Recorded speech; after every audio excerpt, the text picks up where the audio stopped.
Beredar di media sosial hingga viral, ibu-ibu menolak bentuk trek ujian SIM C yang dianggapnya tak wajar. Video tersebut ramai beredar di TikTok hingga Instagram. Dalam rekaman video, ibu-ibu itu mengungkapkan isi hatinya. Menurutnya, trek ujian itu membuat banyak orang tak lolos ujian SIM. Pesan itu ditujukan langsung buat Kepolisian Republik Indonesia dan memintanya agar mengubah bentuk trek supaya lebih mudah lulus dan tak membuka jalur untuk nembak. Buat Kepolisian Republik Indonesia ya, ngapain sih bikin trek kayak begini? Modelnya nggak masuk di akal banget. Tolong ya, bikin trek yang masuk di akal.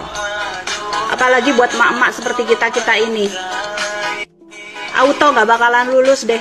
Dan auto nembak, itu artinya mengajarkan kita-kita semua untuk korupsi, untuk menyuap. Oke, saya tunggu ya. Mudah-mudahan ada perubahan. Soalnya saya mau bikin SIM, saya nggak mau kalau treknya kayak begini.